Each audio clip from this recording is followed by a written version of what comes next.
தமிழ் உறவுகளுக்கு வணக்கம். இது உங்கள் வேர்களை தேடி தமிழ் மீடியா. பக்த குசேலர் கதை நாம் அறிந்த ஒன்று. அதிலும் குடும்ப கட்டுப்பாட்டை பற்றி ஏகமாக பிரச்சாரம் நடக்கும் இந்த நாளில் அவருடைய கதையை அறியாமல் இருப்போமா? ஒருவேளை யாராவது தெரியாது இருந்தால் அவர்களுக்காக சுருக்கமாக சொல்கிறேன். அவந்தி நகரிலே சுதாமா என்று ஒரு அந்தணர், அவருக்கு சுசீலை என்று ஒரு மனைவி, இவர்களுக்கு 27 பிள்ளைகள். பின்னர் வீட்டில் வறுமை தாண்டவமாட கேட்பானேன். கூழுக்கும் கஞ்சிக்குமே ஏக அடிபிடி. சுதாமாவோ எதிலுமே பற்று உடையவராக இல்லை. உண்ணும் உணவிலே பற்றாக்குறை என்றால் உடுக்கும் உடையை பற்றி கேட்கவா வேண்டும்? ஏதோ கிழிந்த துணிகளை ஒட்டு போட்டு அணிந்திருப்பார் சுதாமா. அப்படி பொலிவற்ற ஆடை அணிந்தது காரணமாகவே குசேலர் என்று அழைக்கப்பட்டார். அந்த பெயரே நிலைக்கவும் செய்தது. இந்த குசேலரை ஒரு நாள் அவருடைய மனைவி அணுகினாள். உணவின்றி நம் குழந்தைகள் தவிப்பதை எடுத்து கூறினாள். முன்னால் சாந்தீப முனிவரிடம் அவரோடு ஒரு சாலை மாணாக்கனாக இருந்த கண்ணன் இன்று துவாரகையில் யாதவ குல மன்னனாக இருந்து செல்வம் கொழிக்க வாழ்வதை எடுத்து காட்டினாள். அந்த பழைய பள்ளி தோழனை நீங்கள் சந்தித்து நம்முடைய நிலைமையை எடுத்து கூறினால் ஏதாவது அவன் செய்ய மாட்டானா என்றும் கேட்கிறாள். குசேலரும் மனைவியின் விருப்பப்படியே துவாரகை சென்று வர இசைந்தார். மறுநாளே புறப்படுகிறார். பெரியவர்களை காண போகும்பொழுது சும்மா போகக்கூடாதே என்று கொஞ்சம் அவல் இடித்து அதை ஒரு சிறிய துணியில் மூட்டையாக கட்டி கொடுத்தனுப்பினாள் மனைவி. எத்தனையோ அல்லல்களையெல்லாம் சமாளித்து துவாரகைக்கு வந்து சேர்ந்து விடுகிறார் குசேலர். அரண்மனைக்குள் நுழைந்ததும் கண்ணன் எதிர்கொண்டு அழைத்து மார்புற தழுவி குசலம் விசாரிக்கிறான். அப்படி கொஞ்ச நேரம் அளவலாவிய பிறகு, எனக்கு என்ன கொண்டு வந்திருக்கிறாய்? அண்ணி சும்மா அனுப்பியிருக்க மாட்டாளே என்று துளைத்து அவர் கொண்டு வந்திருந்த அவல் பொட்டலத்தை அவிழ்த்து அதிலிருந்து ஒரு பிடி அவல் எடுத்து வாயில் போட்டு மென்று சுவைக்க ஆரம்பித்து விடுகிறான் கண்ணன். இதை வள்ளூர் தேவராஜ பிள்ளை அவர்கள் மலிதரும் அன்பின் தந்த வன்பொதி அவிழ்த்து நோக்கி வலிதரும் அவற்றுள் நன்று வாய்த்தது நமக்கு இது என்னா ஒளிதரு கழற்கால் ஐயன் ஒரு பிடி அவலை காதல் பொலிதர எடுத்து வாயில் போட்டு கொண்டான் மாதோ என்று தமது குசேல பாக்கியானத்திலே பாடியிருக்கிறார். ஆம், அன்று கோகுலத்தில் உரியில் உள்ள வெண்ணெயை எல்லாம் வாரி வாரி உண்டு சுவைத்தவன் இன்று குசேலர் கொண்டு வந்த அவலையும் அள்ளி அள்ளி தின்றான். அன்றே குசேலருடைய வறுமையும் நீங்கியது என்பது கதை. பக்தர் கொண்டு வரும் பொருள் அருமையானதாக இருக்க வேண்டும் என்பது இல்லை கண்ணனுக்கு. பக்தி பூர்வமாக அதை அர்ப்பணிக்க வேண்டுவதுதான் முக்கியம். இல்லாவிட்டால் சர்க்கரையோ தேங்காய் துருவலோ கலக்காத சாதாரண அவலை சுவையுடையது என்று விரும்பி உண்டிருப்பானா? அவளாவது போகட்டும், ஏதோ கொஞ்சம் சுவையுடையதாக இருக்கும். உப்பே இல்லாத பண்டம் சுவையாக இருக்குமா? அப்படி உப்பில்லாத உணவையே ஏற்று அதை உண்டு மகிழ்ந்ததோடு பின்னரும் தனக்கு சமைக்கும் பொழுது உப்பு இல்லாமலே சமைக்கட்டும் என்று உத்தரவு போட்டிருக்கிறானே, இது மாத்திரமா? இதன் காரணமாக உப்பிலியப்பனாகவே வாழ்ந்து கொண்டிருக்கிறானே அவன்.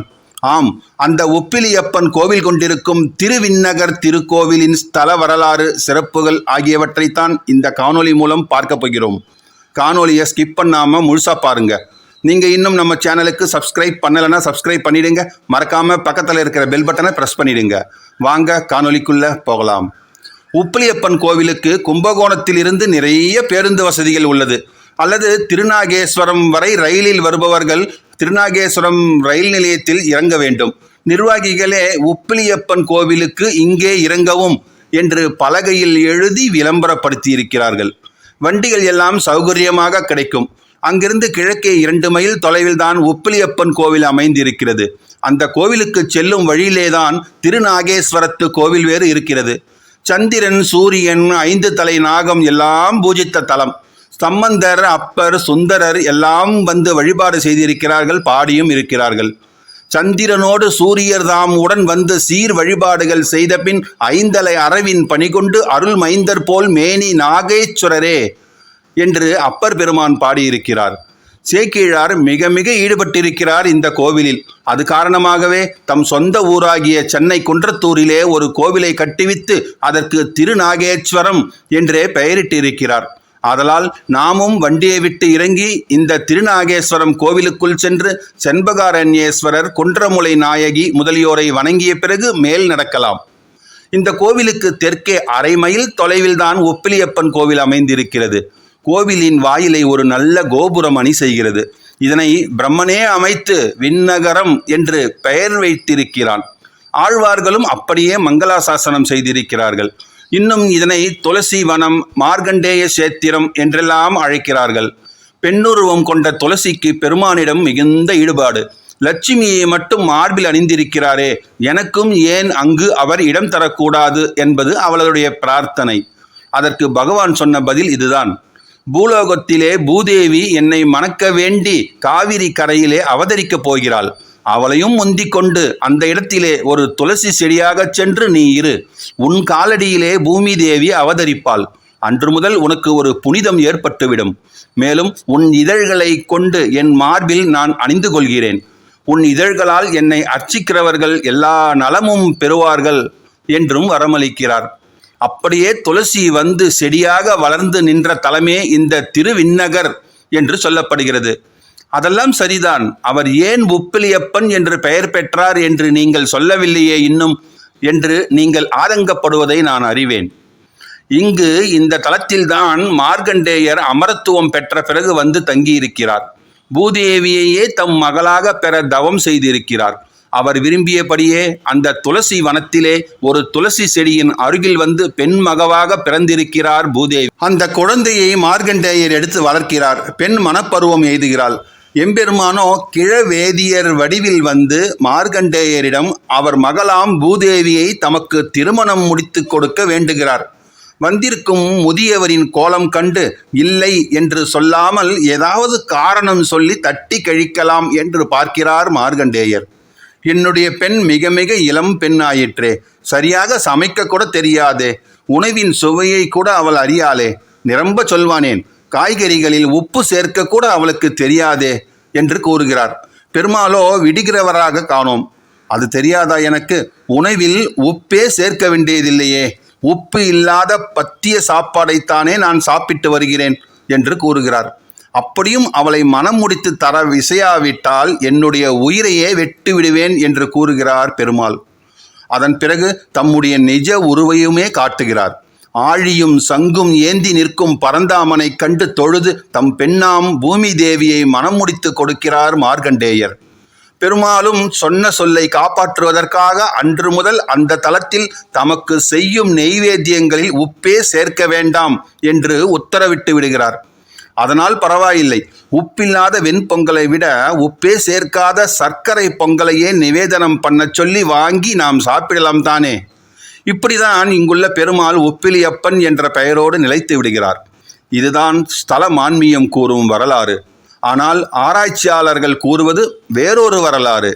அதையும் தெரிந்து கொள்வோமா? இந்த தலத்திற்கு நம்மாழ்வார் வந்திருக்கிறார். என்னப்பன் எனக்காய் இருளாய் என்னை பெற்றவனாய் பொன்னப்பன் மணியப்பன் மூத்தப்பன் என்னப்பனுமாய் மின்ன பொன்மதில் சூழ் திருவிண்ணகர் சேர்ந்த அப்பன் தன் ஒப்பாரில் அப்பன் தந்தனன் தன் தாழ் நிழலே என்று பாடியிருக்கிறார்.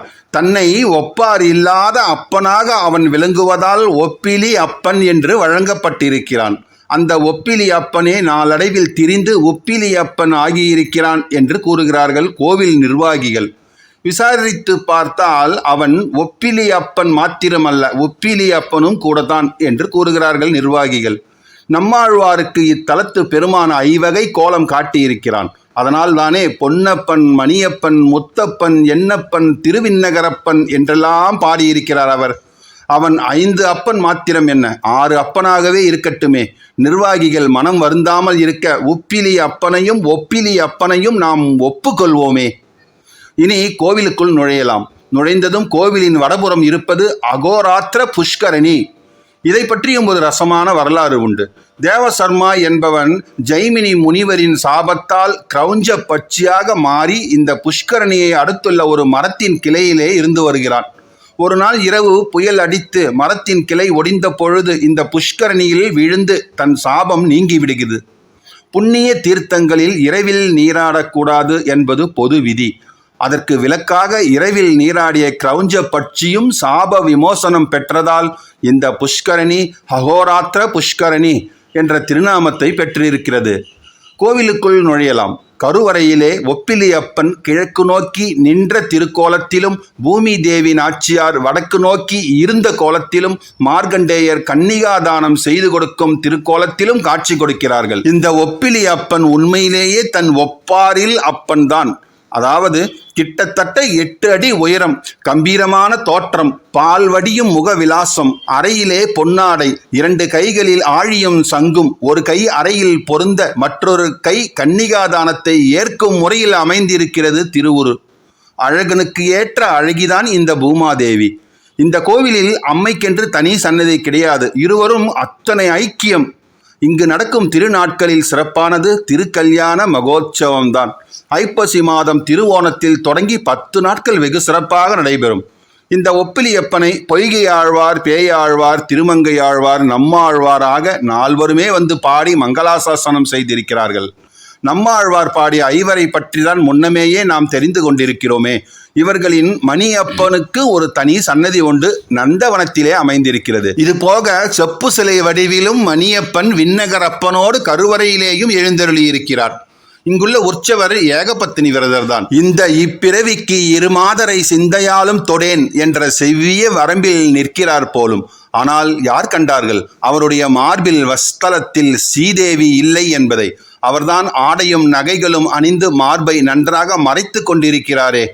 ஒப்பிலி அப்பனாம் விண்ணகரப்பனை, மணியப்பனை எல்லாம் வணங்கிய பிறகு இந்த கோவிலில் உள்ள மற்ற சன்னதிகளுக்கும் சென்று வணங்க வேண்டும். இங்குள்ள பெருமாளை அர்ச்சகர்கள் சர்வாங்க சுந்தராய நம ஹோம், காவேரி தீர ரசிகாய நம ஹோம் என்றெல்லாம் அர்ச்சிக்கிறார்கள். இவன் காவேரி தீர்த்தத்தை நாடி வந்ததால் இவனை தேடி கங்கை, யமுனை, கோதாவரி எல்லாம் ஓடி வந்து விட்டார்கள். இங்கு கோவிலுக்கு தெற்கே ஓடும் நாட்டாறுதான் தட்சண கங்கை, அதற்கும் தெற்கே ஓடும் கீர்த்திமானாறுதான் தட்சண கோதாவரி, அதற்கும் தெற்கே ஓடும் அரசியலாறுதான் தட்சண யமுனை என்று சொல்கிறார்கள். வசதி உள்ளவர்கள் எல்லாம் அந்த நதிகளிலெல்லாம் மூழ்கி புண்ணிய பேர்கள் எல்லாம் பெற வேண்டும். இந்த விண்ணகரத்து கார்மேனி கண்ணனை 30 பாசுரங்களால் பாடிய மங்கை மன்னன் வேண்டேன் மனை வாழ்க்கையை என்று விரக்தியோடு பாடியிருக்கிறார். அந்த மனை வாழ்க்கையை அவர் விரும்பாதது எந்த நிலையில் என்று தெரிய அவருடைய பாசுரத்தையே நாம் படிக்க வேண்டும்.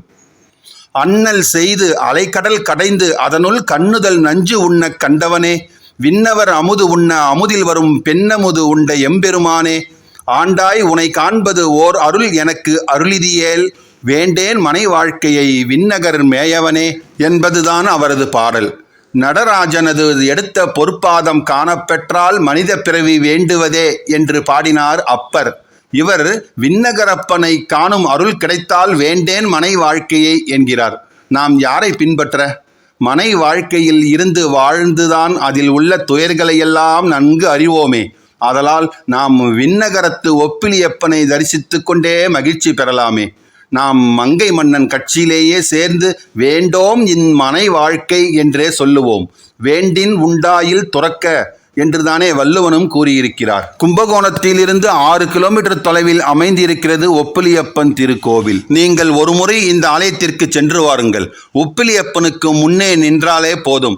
உங்களுக்கு என்னென்ன தேவையோ, உங்கள் வாழ்க்கைக்கு என்னென்ன தேவையோ, உங்கள் குடும்பத்திற்கு என்னென்ன தேவையோ அவற்றையெல்லாம் வழங்கி அருள்வார், வரம் தருவார், வளமுடன் உங்களை வாழச் செய்வார் ஒப்பிலியப்பன் என்பதை உறுதியோடு தெரிவித்துக் கொண்டு உங்களிடமிருந்து விடைபெறுகிறேன். இந்த காணொளி உங்களுக்கு பிடித்திருந்தால் லைக் பண்ணுங்க, ஷேர் பண்ணுங்க, மறக்காம உங்கள் கருத்துக்களை கமெண்ட் பாக்ஸில் கமெண்ட் பண்ணுங்க. நன்றி, வணக்கம்.